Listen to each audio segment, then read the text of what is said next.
I wiped the grease off my hands, standing quietly on the very yacht I owned, when my son-in-law said, "Plumbers don't belong on boats like this." He didn't know. Didn't know I once sold my wedding ring to pay his wife's college tuition. Didn't know I bought this yacht every bolt, every beam with my own damn hands. Didn't know who I really was. But he was about to find out. That moment, those 12 words landed heavier than a punch. Not because they were loud, but because they were true to him. In Chase's eyes, I was just some old man with calloused fingers and oil-stained jeans. Someone too plain, too invisible, to belong in the world of champagne flutes and polished decks. What he didn't see was the man beneath the grime, the man who'd spent a lifetime trading sweat for someone else's comfort. But truth is, it didn't start on that yacht. It started a week earlier with an envelope. It came in a plain manila sleeve, no return address, just my name, written in Haley's handwriting. My heart kicked a little. I hadn't heard from her in months. Maybe it was a card. Maybe foolishly I thought it was an invitation. I opened it right there at the kitchen table, still smelling of sunblock and gasoline from the marina. Inside, not a letter, not even a "Hi, Dad." Just 5 pages. All printed. All cold. All numbers. It was an invoice. Contribution toward honeymoon experience, it read. Total: $58,129.44. Due immediately. I stared at the number like it might blink or change or explain itself, but it just sat there bold and unblinking like a slap in legal font. No note, no call, just a bill. Like I was a service provider. Not a father, not family. I folded the invoice carefully, like it might fall apart if I handled it wrong. My fingers trembled, but not with anger, with something heavier, a kind of grief that doesn't wail or shout. It just settles in your chest and refuses to leave. I had always told myself that Haley was just busy, that she'd come around, that the distance between us was a phase. But this wasn't distance. This was a decision. That night, I didn't turn on the television, didn't open a beer. I just sat in the dark listening to the hum of the refrigerator, staring at the envelope like it could answer the question I hadn't dared to ask. When did I stop being her father and start being her wallet? The next morning, I fixed the kitchen faucet, not because it was leaking, because I needed to feel useful. Needed to hold something broken and make it whole again, something I couldn't do with my own daughter. I kept looking at the envelope on the counter. It hadn't moved, hadn't changed, but it felt like it had grown heavier overnight, like it was mocking me in silence. I sat down with a cup of coffee and let the steam blur my vision. Haley used to scribble little drawings on my invoices when she was a kid. Rainbows, smiley faces. "I love you, Daddy," in uneven crayon letters. She'd hand me the paperwork and giggle, proud of her additions. I still had a few of those old notes, folded up and kept in a rusted tin in my garage. I kept them because they reminded me of a time before the silence. Before Chase. Before she stopped looking at me like I was her anchor and started looking through me like I was wallpaper. That bill she sent me? No crayon, no doodles, just a line item for a private villa in Bora Bora, itemized, with tax. It hurt not just because of the money, but because it showed me exactly where I stood in her life. Behind the villa, behind the champagne, behind the designer swimsuits and his and hers spa packages. The worst part? I wasn't surprised. Over the past few years, every call came with a request. "Dad, can you help cover my car lease?" "Dad, Chase wants to invest in crypto. Can you co-sign the loan?" "Dad, we're a little short this month. Can you spot the mortgage?" I said yes, every time. I told myself it was love, that this is what fathers do. But I was starting to realize maybe I'd taught her that love and money were the same thing, and now she was fluent in that language. Cold, calculated, efficient. She didn't see this as manipulation. She saw it as normal, because I'd made it normal. That thought gnawed at me as I opened my checkbook. My hands trembled not from age, but from something colder. Regret, maybe, or anger, so quiet it didn't even raise its voice. I signed my name on the check, the same name that had once been enough to make her eyes light up. Now, it was just a source of funds, a transaction ID. Before sealing the envelope, I paused, looked at the line where it said memo. Usually, I'd write something like love or for you. This time I left it blank. It felt more honest that way. I walked outside to drop it in the mailbox, and as I did, I saw Mrs. Delaney from next door. She waved. "Haven't seen Haley around lately," she said gently. "She doing all right?" I opened my mouth, closed it. "She's fine," I replied, my voice too even. That was the moment I realized I was protecting her. Still, even now, protecting her from my disappointment, from my sadness, from the bruise she didn't even know she left. But I also knew something else. This was the last check. No more invoices. No more pretending. I didn't plan to end up by the river. The steering wheel seemed to guide itself, as if my hands remembered the way even when my mind didn't. The roads curled through sleepy towns, fields half-harvested, and tree lines that whispered of summers long past. I wasn't looking for peace. I was searching for pieces of myself I'd dropped over the years. The Ogeechee River greeted me like an old friend, unchanged, untouched, and utterly unaware of how much I had changed. I parked the truck under a moss-covered oak and stepped out. The morning air had a damp sweetness to it, thick with memory. The water shimmered, gliding past as if it too had somewhere to be. This place used to be ours. I saw ghosts as I approached the bank, not the scary kind, but the kind that make your chest tighten. There was Haley, maybe 8 years old, barefoot and beaming, dragging a net too big for her tiny hands. She used to call this spot Daddy's secret ocean. We'd fish for hours, catch nothing, and still leave with smiles on our faces. I found the old log where we used to sit. The bark had mostly peeled away, but the indent from where she once leaned into me was still faintly there, etched by time like everything else. I sat down and closed my eyes. A memory came flooding and vivid and sharp. She was 16. We'd had a fight. I can't recall the details, something trivial, probably curfew or that boy she liked who drove too fast. She'd shouted that I didn't understand her, that I was stuck in the past. The door slammed hard enough to rattle the windows. An hour later I found her right here, knees drawn to her chest, mascara smudged, pretending not to cry. I didn't say anything, just sat beside her. She broke the silence first. "You still love me, right?" I remember turning toward her, stunned. "Haley," I said gently, "I'd swim across this whole river if that's what it took to prove it." She didn't reply, just rested her head on my shoulder. We sat like that until the stars blinked into view. I'd give anything to relive that night, to hold on to the version of her that still believed I was unshakable. But things shifted slowly, like riverbanks, eroding one rainstorm at a time. One day she stopped showing up. Then she stopped calling. Then, the Haley I knew was only visible in old home videos and birthday cards she never opened. Maybe I gave too much, without asking for anything back.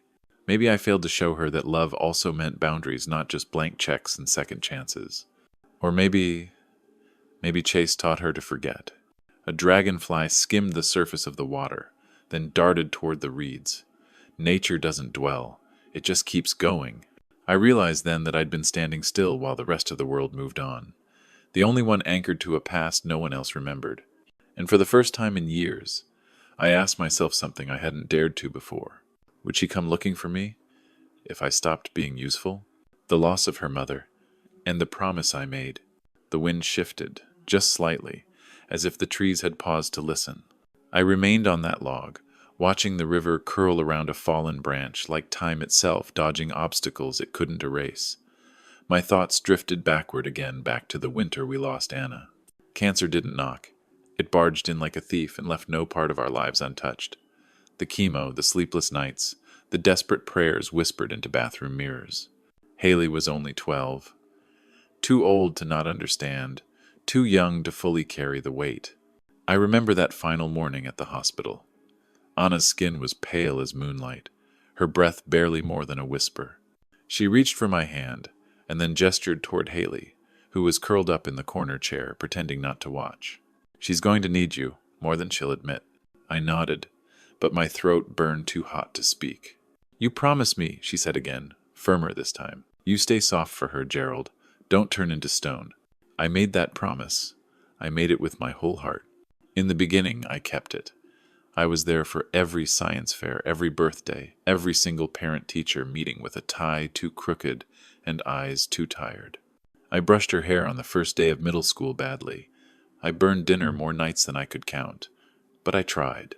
We used to come to this river just to feel close to Anna. We'd skip stones and let the silence be a kind of prayer.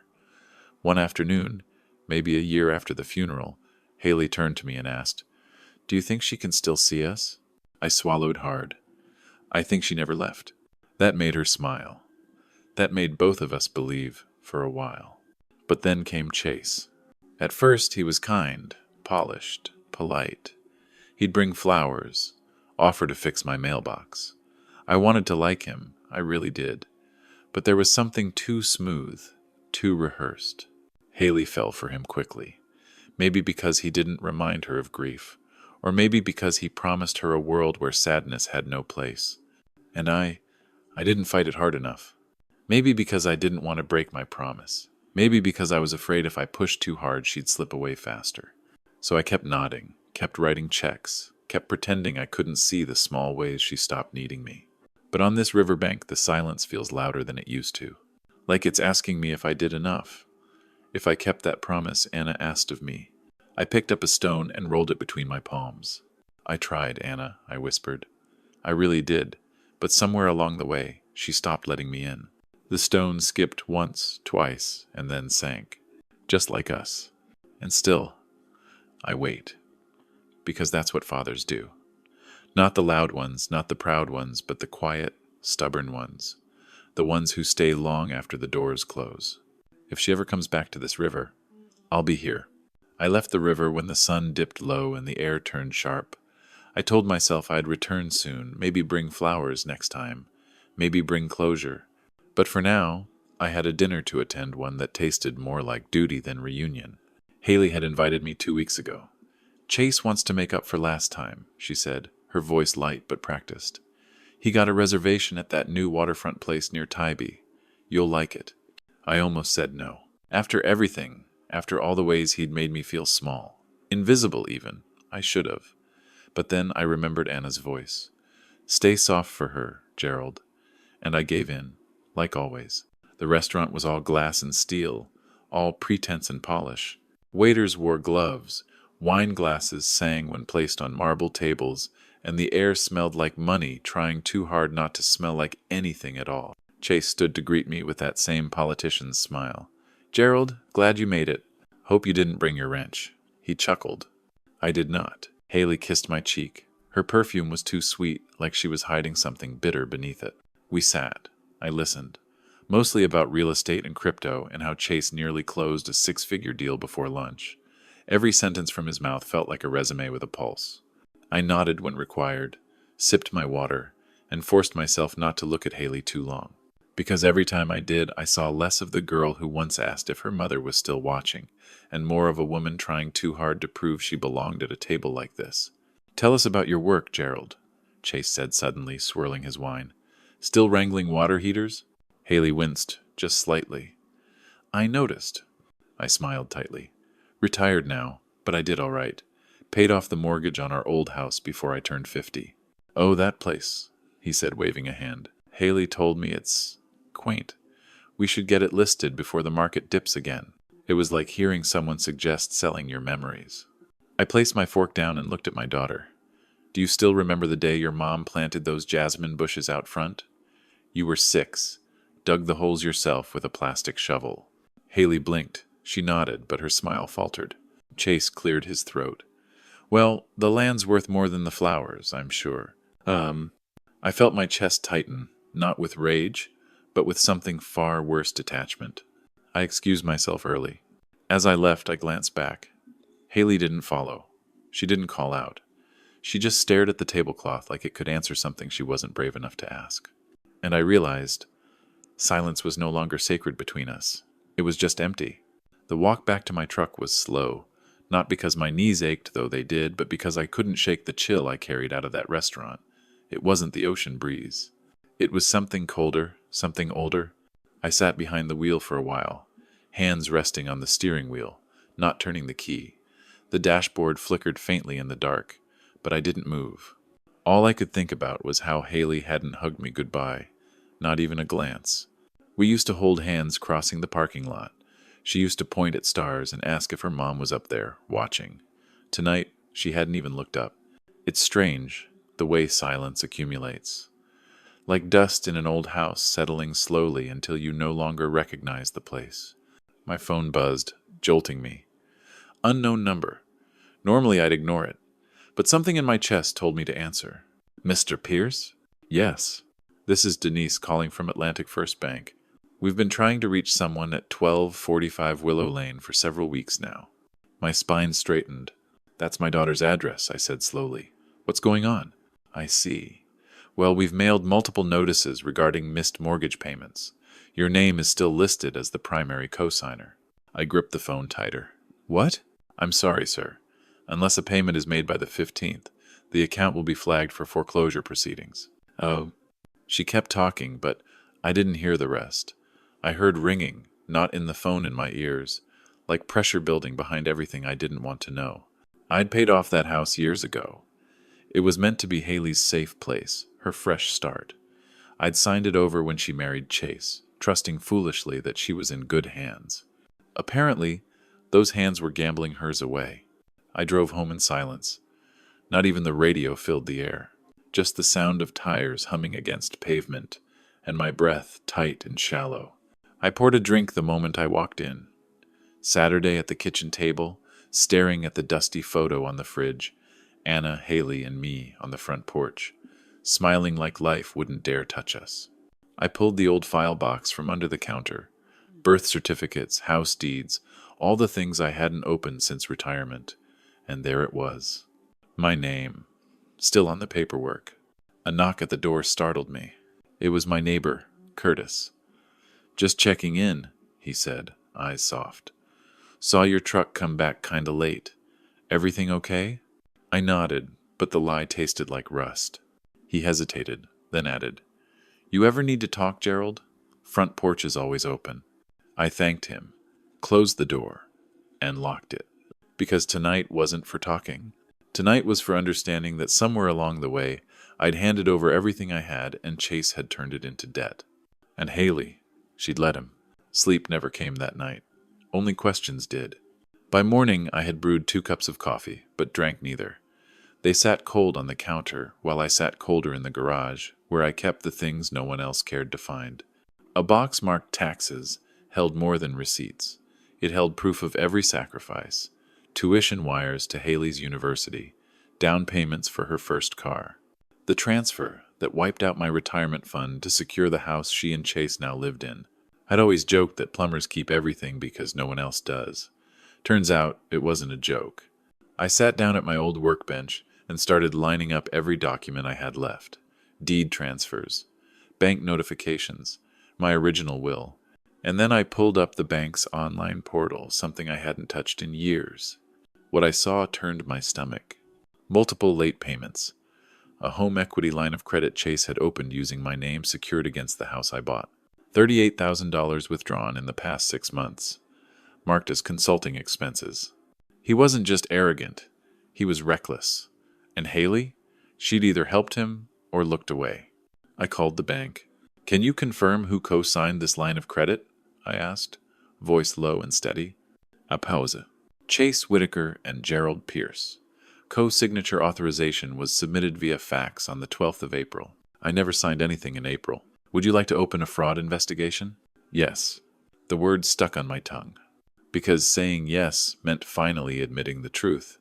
That my daughter and her husband were not just careless, they were careless with me.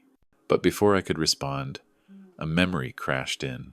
Haley at age 15, holding a flat tire iron with shaking hands, refusing to leave the roadside until I taught her how to change it. Her mother's determination, my stubbornness, our shared grit. That girl wouldn't forge my name. Would she? I'll call you back, I muttered, and hung up. Instead, I drove to the county records office. The clerk behind the glass window barely looked up. Name? Gerald Pierce. I'm looking for any recent property filings, especially co-signature authorizations. She typed, blinked. We have 2 from this year. One is a refinance application. The other is a lien approval. She slid the forms through the slot. My signature was there. Neat, believable, forged, and right above it, in blue ink, Chase's name. Something in me went very still.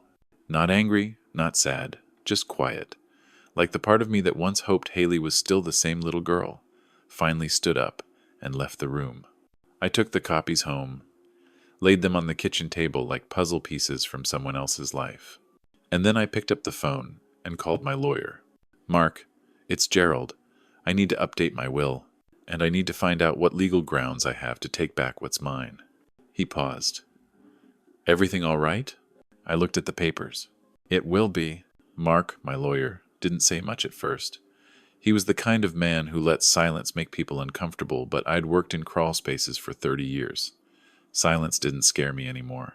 You're sure you didn't sign this? He asked, flipping through the documents I'd handed him in his downtown office. I'd remember signing away my dignity, I replied. He gave a grim nod, then leaned back in his chair. Then this is forgery.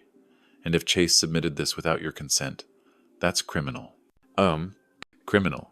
The word felt cold, surgical, not emotional like betrayal or raw like heartbreak, just clinical, precise. Exactly what I needed right now. We spent the next hour going over the legal pathways, fraud, misrepresentation, elder abuse statutes in Georgia. I had rights. I had evidence.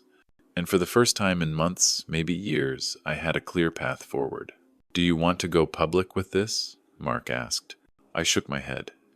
Not yet. I don't want revenge. I want accountability. Quiet, permanent, and clean. He smiled faintly. Understood. Before I left his office, he handed me a document. This is a cease and desist for Chase. I'll send it tomorrow. And this, he tapped a separate folder, is the paperwork to remove your name from anything they still have access to. I nodded. But as I walked down the street back to my truck, I realized this wasn't just about protecting my name. It was about reclaiming something far more fragile, my boundaries. That night, I didn't sleep again. Instead, I dug deeper. Phone calls, tax history, even Chase's business filings. He had 3 LLCs, all suspended for failure to report earnings. The man was a mirage of success built on sand, a man who mistook charm for character. But the part that hit hardest? A voicemail from my old insurance agent. Hey Gerald, just checking. Did you mean to remove Haley from your life insurance as secondary beneficiary? If not, we'll need to fix it by the end of the month. I hadn't removed her. That meant one thing. Haley or Chase had tried to access the policy, maybe even redirect it. My hands tightened into fists. This wasn't just poor judgment anymore. This was erosion of trust, of memory, of everything Anna and I had tried to build. I grabbed the file folder again and added one more sheet, a notarized letter revoking any power of attorney Haley had once held. I signed it slowly, like a eulogy, because part of me knew some relationships don't end with arguments. Some end with documents. The next morning I mailed everything. Legal notices, letters of revocation, and one short, handwritten note I slipped into Haley's mailbox. Your mother would have forgiven you. I'm still learning how. But from now on, we're building walls, not bridges. Dad, I didn't sign it with love. Not because I didn't feel it, but because this time, love had to wait behind the line of consequence. The invitation came 3 days later. A gold-embossed envelope with Whitaker Group Gala printed across the front. Inside was a formal card, detailing the venue, time, and dress code. Black tea optional. Optional didn't apply to people like me. They wanted me there. Or maybe they assumed I wouldn't come. But I did. I arrived at the Hilton Ballroom in the only suit I owned, pressed, clean, and older than Chase's sense of shame. The chandelier glittered above the crowd. Laughter echoed from crystal glasses, smug faces in tailored tuxedos. And there he was. Chase stood near the center of the room, flanked by 3 executives and a woman I didn't recognize. He was mid-story, gesturing with a champagne flute, when he saw me. For a second, something flickered behind his eyes. Confusion, maybe even guilt, but it disappeared quickly. He smirked. Gerald, he called out, voice just loud enough for others to hear. Didn't expect to see a wrenchman here. Don't worry, pipes are under control. The group laughed politely. I stepped closer, nodded at the guests, then looked him dead in the eye. "I'm not here for the pipes, Chase," I said. "I'm here for the foundation." He blinked. "What?" "The one you built your house on. My name, my savings, my trust." The smiles faded. "I'm not sure what you're implying." "I'm not implying anything," I cut in. "I'm stating facts. You forged documents. You opened lines of credit using my signature. You've defaulted on payments tied to my name. And as of this week, the courts and the bank are aware." Now, everyone was listening. "I came here not to create a scene," I said, keeping my tone even, "but to return something." I pulled out a small envelope and handed it to him. "What is this?" "Your cease and desist, and a formal notice revoking any access you or Haley may have had to my financial estate." The woman beside him took a step back. "You don't want to do this here," Chase hissed under his breath. "I didn't want to do it at all," I said. "But you made sure that silence looked a lot like consent, and I'm done consenting to betrayal." A photographer tried to slip past. I turned slightly, blocking the view. "This isn't for the papers. This is for closure." He laughed, bitterly. "You think this makes you noble?" "No," I said. "It makes me awake." He didn't answer. I stepped back, nodded politely to the group again, and walked away. I didn't need applause. I didn't need vindication. What I needed was to walk out of that room with my spine straighter than when I walked in. As I reached the lobby, I heard someone call my name. It was the woman from earlier. She caught up, her voice low. "For what it's worth, you're not the only person he's burned. I worked at his firm. I saw the papers. You're right to cut him off." "Huh?" I nodded, swallowing a knot in my throat. "Thanks for saying so." She looked me in the eyes. "Sometimes dignity doesn't come from being liked. It comes from being clear." And with that, she left. So did I. By the next morning, word had spread through the family, if you could still call it that. Voicemails started coming in. Some were confused, some were cruel. Most were quiet in the worst way. Not silence, but disappointment disguised as decency. But none of them were from Haley. Not one. I waited 2 days, then 5. On the 6th day, I got an email. Subject line: "Can we talk?" Sender: Haley Whitmore. No dad. No warmth. Just distance in digital form. "Still," I replied. "Yes, Sunday, same spot, 5 p.m. That riverbank had seen more truth than our family dinners ever did. Sunday came. The sun was lower, the air brittle. Fall was coming early. She arrived late dressed, like she didn't want to be recognized. Sunglasses, scarf, guilt. I didn't stand. She sat beside me on the weathered bench. Neither of us spoke for a moment. Finally she said, "You humiliated him." I let out a quiet breath. Number: He humiliated himself. I just stopped protecting him from the consequences. She shook her head. "You should have come to me first." "I did," I said softly. "Many times. You just didn't hear it." She looked away. "It's complicated, Dad." "It wasn't complicated when I sold my wedding ring to pay your tuition, or when I took night shifts so you could focus on finals. It wasn't complicated when your mom died and you needed a father who didn't fall apart." Tears welled in her eyes, but she blinked them back. "I didn't know," she whispered. "About the documents, about the accounts. Chase said—" "I know what he said," I interrupted. "The question is, why did you believe him?" Silence. "I wanted to believe," she said finally, "that we were building something real, that he wasn't just using me, using you." I turned toward her. "And now?" She stared at the river. "Now I'm not sure what's real anymore." We sat there, the past rising between us like fog. "I'm not asking you to fix everything," I said, "but I needed you to acknowledge that it broke." "I do," she said. "It did, and I let it." She reached into her coat and pulled out an envelope. "I brought back the house papers," she said. "They're yours again. I didn't sign anything this time. I just wanted to give them back." I took the envelope but didn't open it. "Thank you," I said. She stood up. "I don't expect forgiveness," she added, "but I'd like to earn it, if I still can." I nodded slowly. "Then show me." She looked at me, really looked at me for the first time in a long time. "Okay," she said, "one step at a time." As she walked away, I didn't feel closure, but I felt something else. The beginning of a boundary, the outline of self-respect, the faintest trace of healing. And that was enough for now. I used to think value was something measured on pay stubs, tax forms, retirement accounts. I used to believe sacrifice was supposed to leave a receipt.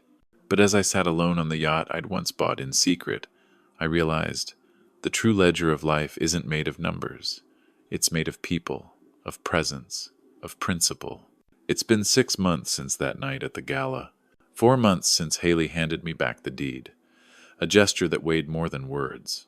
1 month since the bank officially scrubbed Chase's name and mine from all joint assets. The yacht remained in my name. Not out of pride, not out of revenge, but because sometimes reminders are necessary. Not for others, for yourself. Most mornings I sat anchored off the coast of Charleston, the engine silent. I'd sip black coffee on the upper deck as the sun rose, wrapped in a silence I hadn't known in years. And in that silence, I found clarity. One morning I brought out a notepad, not to draft a will, not to write a memoir, just a list, a private record of what truly mattered. I called it the final ledger. 1 wedding ring sold to fund my daughter's tuition. 18-hour days, 6 days a week, for 20 years. 1 house built with calloused hands and sleepless nights. 4 Christmases alone while she vacationed with Chase's family. 3 birthdays missed, not mine, but hers. 1 confrontation that cracked the facade wide open. 1 silent apology in the form of a return deed. 1 message from a daughter who finally called me Dad again. I never shared the list with anyone. I never intended to. But I kept reading it like scripture, like proof that I wasn't crazy to have cared so deeply, so long. Then, something shifted. A photo arrived in my inbox. Haley again. This time it was her and my grandson, standing beside the garage I once built from scratch in our old neighborhood. He was holding a wrench, oversized in his tiny hand. His smile crooked, eager looked like mine. The caption simply read, "He asked me how to fix the water line. I told him I'd have to call the expert." That was it. No long apology, no plea for reconciliation. Just respect. Sometimes healing doesn't come as a tidal wave. Sometimes it arrives like morning fog, slow, soft, impossible to ignore once it's there. That night, I walked down to the dock behind my modest home. I opened a bottle I'd saved for my retirement. I didn't toast wealth or freedom. I toasted the things no one ever sees. To the nights spent fixing other people's broken things. To the meals skipped so Haley could have seconds. To the dreams shelved in service of someone else's future. And to the dignity I had reclaimed, not by shouting, not by fighting, but by standing firm when it mattered most. This was never about revenge. It was always about restoration. Of values, of voice, of worth. And if you followed my story this far, maybe it's because you've lived something like it. Maybe you've poured yourself into people who stopped seeing you the moment you had nothing left to give. Maybe you know what it feels like to be spoken about in the past tense while you're still breathing. If so, then hear this. Your story isn't over. You are not defined by who walked away or by who misunderstood your worth. You get to rewrite the ending, and not in their ledger, in your own. So if you're holding the pen now, don't waste it on regrets. Write the truth. And if this story touched you in some way, if it echoed something buried inside, then let someone know. Leave a comment. Share it with a friend. Because sometimes the right story at the right moment can bring someone home again.